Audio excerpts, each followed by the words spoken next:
us here at MBI. Welcome everybody. We're here, and I will just put Dr. Ritz on.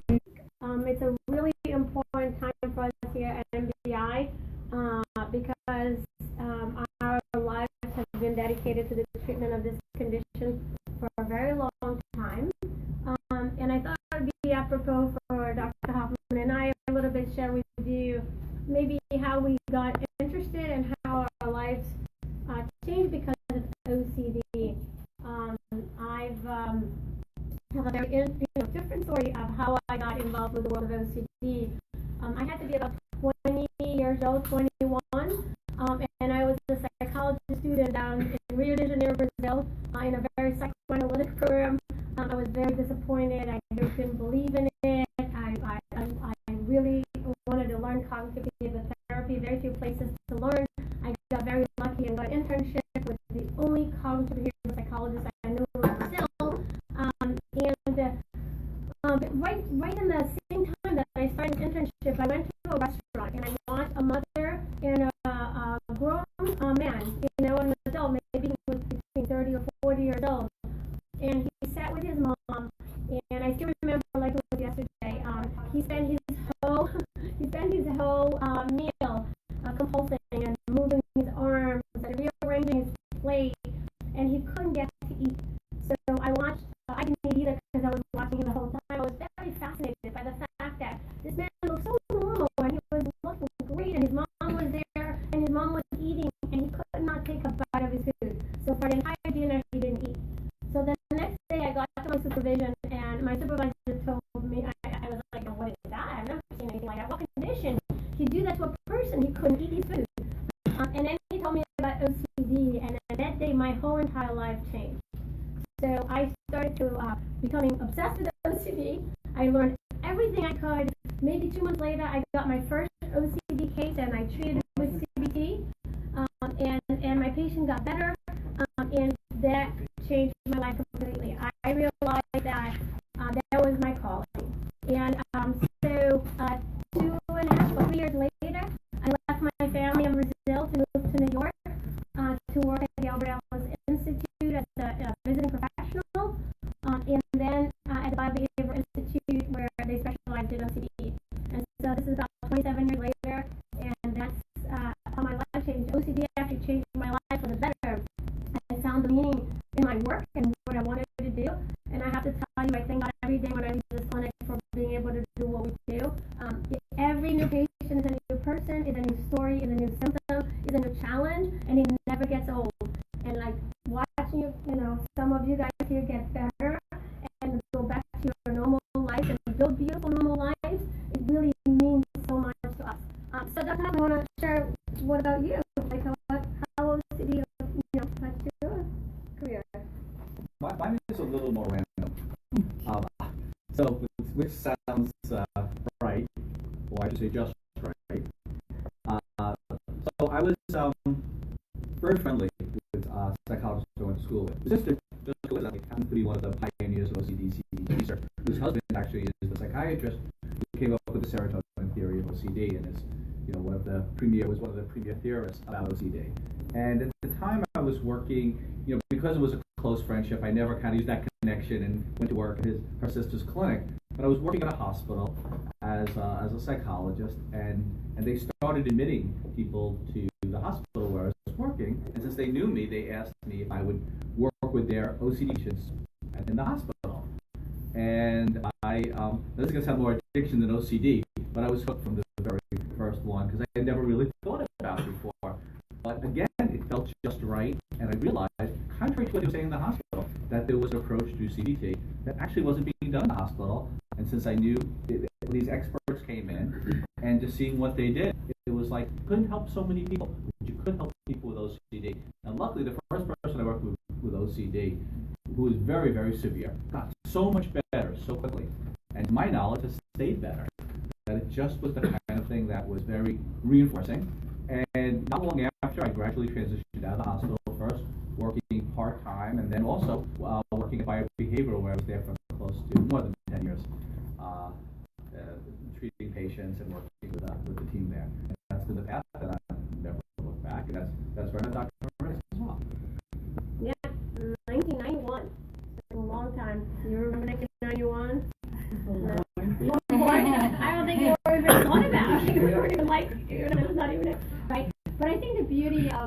the work that we get a chance to do every day is a gift, right? And so we're so blessed every day to be able to help families with OCD. And I say OCD is one of the most pervasive conditions. We have people here with all kinds of medical conditions that they move on, they live their life, they go to school, they enjoy their families. And our OCD patients struggle every single day to even do basic things. And the beauty of it is that as they go through treatment and they improve and they find a community and they find a voice and they realize that there's treatment and help for them, life changes. And this is really what we want to do. And OCD awareness is really important because, you know, some people suffer in silence. They don't really realize it's OCD. But very different than when Dr. Hoffman and I started, you know, working. He started before me, but like different than that time where it took 25 years for a person to even hear the word OCD, and they had very, very normal, like, you know, expected symptoms of OCD, and they couldn't get a diagnosis, right? And so we are very lucky now where sometimes we get a 3.5-year-old, a 4-year-old here, the parents suspect that the kid has OCD, and many times they're right, and the kid has OCD. So we've been able to do much earlier interventions. We've been able to treat people much earlier than we've ever been able to do before. And also, a lot of times that make a big difference in how people feel, because when you feel alone and you have this condition that you don't understand, you start to act differently and self-fulfill this prophecy that there's something really wrong with you and that you're weird. And there's nothing wrong with you have a neurobiological condition, right? It has to be treated and has to be addressed. And like other people have other conditions, you know, people have diabetes, they have heart conditions, they have seizure disorders. OCD is one of those. They just need really good treatment, and when you get treatment, you get better. So what we want to do today is I want you guys to enjoy some of the food we brought. We're going to do, if the rain allows us, do a little walk outside to honor OCD and honor, you know, the people, the sufferers, and the people, you know, that bring research and new ideas for the treatment, as well as the people who are on the front lines of treating patients with OCD. It's a very nice, big community. We all know each other, and we all support each other. And so I'm really glad that you all came today, Saturday. Everybody took their time to come and get together. And it's really meaningful to all of us. The OCD Foundation is a foundation for a lot of awareness campaigns, and a lot of the things we do know about OCD are based on what happens from the efforts of the OCD Foundation. Dr. Hoffman and I are both on the scientific advisory board of the foundation. It's a scientific and clinical advisory board now, and all of us kind of focus on getting treatments, training for other clinicians, and getting the word out on good quality treatment. A lot of times we hear from people that they have been in treatment for a long time, receiving really unusual, not evidence-based treatments, and they're not getting better, and that is really sad because they're wasting their money, their time, their life, and also they become very hopeless. They feel like I've been getting treatment and nothing happened. So we don't want that for people. We want people to go wherever they go, you know, if we can have like a dream, a goal, that anywhere they walk in, people will know how to identify OCD, will know how to do the proper evidence-based treatment for OCD, and help those families with struggling with this condition. And our goal is to continue to do that. So one of the things we're doing is we are, you know, streaming this live. We actually volunteer sometimes to any clinician that would like to ask us questions about their own patients, for us to give them some guidance in the treatment. Any physician, any pediatrician, any GP, anyone at all that has a case that they've kind of like not sure. We can't really talk specifically about that case, but we can talk about OCD in general, and we hope that would be very helpful. Also, you know, find something about OCD that you want to focus on. Everything that you all do for the world of OCD and the community will make a difference. If you have, in your jobs, if you have the ability to bring in an awareness campaign, we will do it. We'll do it for free. We'll go into your schools. We'll go into your offices. We'll go anywhere that we can to spread the word. And we have been saying, no referrals needed, nothing to do with referrals, really an awareness campaign. And we've been doing this for a long time and getting the word out about it there. And we hope that South Florida is a better place for people with OCD because of the work that and we really wish that that work spreads and really all over the country, hopefully all over the world. This changes. We get so many international patients here that are desperate for treatment because wherever they live, there's no proper treatment, right? So that is really meaningful to us. I think the rain has improved. If you guys want to take a little walk outside, it'd be great. Eat the food. There's going to be prizes for the kids. And we're not going to videotape you, but what we want to do is whoever is willing to share some of their OCD stories and what it is to have a sibling with OCD and how they struggle with that. Anyone who wants to share something may get some kind of a prize. But because we have to live with the uncertainty, we can't tell you what it is. So you're going to have to do it without anybody telling you what you're going to get. So anyone who wants to share may or may not get a prize. We don't know what's going to be, but you can just come and talk about it. We're not going to videotape that. Again, we keep your confidentiality very seriously, and it's very nice that you guys came together with us for this event today. It's really meaningful. All right? I have a question. Yes, go ahead, Dr. Hoffman. What does streaming live mean? Anybody wants to tell me what it is? Anybody? David? David knows. This is what? What does that mean? She had an odd thing where she was holding a phone. Yeah, she's videotaping us, and if the whole world wanted, they could basically see. Well, the whole world's The whole- going to the say that whole my world. office has the hormones that we can wish. Yeah. Jill, I'm just like, no. Come on, Jill. That's my nickname. I can't. Yes, Mom. I want to take the opportunity. I don't want to try, by the way. No prize. Are you sure? You can pass it today if you want. So, now that we have the majority BI staff here, I just want to extend really a big thank you for you guys helping David. Again, it's been a great experience here. And sorry, hopefully I can finish. Also, thank you for using evidence-based medicine. I'm a pediatrician, so for me this being such a great experience. I feel now that I see a lot of kids daily with a lot of behavioral problems. I'm sure I miss some OCD.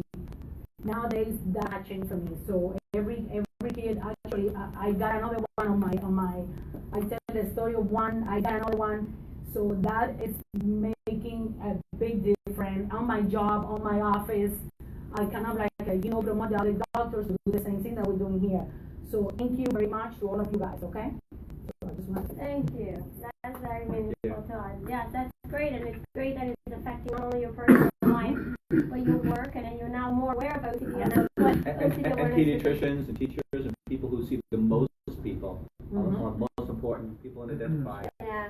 Imagine how awful it feels to have OCD, which is so complex, and no one is telling you what it is, and you think it's your fault. Something is wrong with you. You're going crazy. It is an awful feeling, and the relief when people realize, well, I have a condition, and that's why I'm having those thoughts and this feeling. Right? Yeah, and the shame is that it's just one of those interesting things that for many people with OCD is that we ask, well, you've had this for years. How come you never told anyone? How come you didn't tell your doctor? And they'll say, no one ever asked me. And a lot of people think that is normal. A lot of people think that this is just a little bit more extreme behavior, but that is normal. And they don't realize how much that individual is suffering. So And how it's going to progress. Exactly. So it's really after hearing many stories and now looking more, it's amazing. How much you can do. It's amazing. Really. Thank you. You could share your story. You want to share your story? He's like, I want a prize. It started last year, October 29th at my school. We had something called a Shabbaton where we all sleep at the school on Friday. And in the morning, I got really nervous because I couldn't go to the bathroom, and I got super nervous. I had to go home. I was really nervous. And I came here, and they helped me, and I had all these different things in my body. I got really nervous with my body. I had thoughts of scary things. And yeah.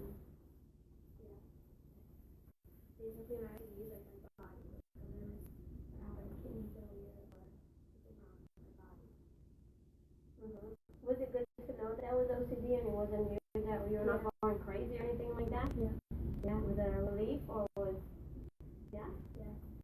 before that happened, I still came here for my mom. Yeah, absolutely. I think Jay could get a prize. What do you think, Doctor? Yeah, but not because he's sharing. Actually, the reason everyone is getting a prize is because they are here and they are trying to do something for it. If they don't want to share, they're going to get a prize anyway, so that's the part you didn't know. But the good news is that sharing is really important because there's no shame, right? Having OCD, it could happen to any of us. A lot of the kids that have OCD, their parents have OCD, their uncles, their aunts. So many people have OCD, and so there's nothing embarrassing at all about it. It's a condition like any other condition. It's not something you brought upon yourself. It's not something you gave your children on purpose or you wanted them to have, right? It's something that just happens. And so, it's so nice to see when the kids and the families feel so comfortable in sharing their stories, because then the other kids realize they're not alone. It's very cute to see. First time a kid sees another kid with OCD, it's just like, and they almost like they have the same things and they talk the same language, and it's just such an amazing connection that you don't see in other situations. So that's great.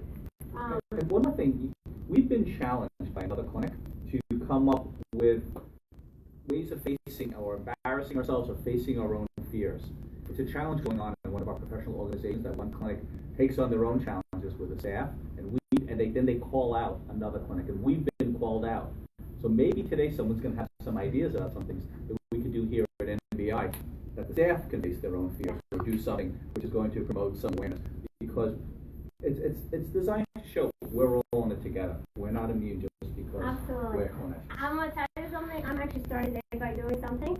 I don't know if you guys noticed. I'm actually wearing flip-flops, open-toe shoes. I have never wore open-toe shoes to walk into this clinic.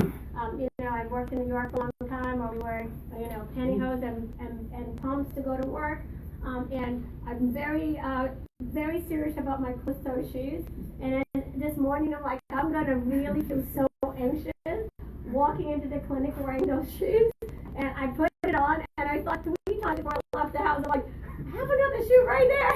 And I'm like, no, I'm going to go for it. So today we're going to do some things that are difficult for all of us to do. And I think that's part of our challenge. We ask you guys to do so many things that are difficult, right? To actually do things that are embarrassing, that are weird, that make your anxiety go up, and we need to be comfortable and be able to do that ourselves. So absolutely, if you guys want to give us some exposures, we are for the challenge. So we're going to do a Topsy-Turvy day where you guys give us some exposures to do. I'm really afraid of doing cups. Yeah. I'm terrified to do anything. Yeah. Have Dr. Hoffman rap. He's good. Yes. Live streaming, huh? Yep. That's good, you guys. So do you guys want to try to go outside for a little bit and take a walk and then come back? What do you feel? And we don't have to walk much. I'll walk behind you. We're just going to stay around here, okay? So we don't have to walk all the way with everyone. All right? We'll take a little break from the live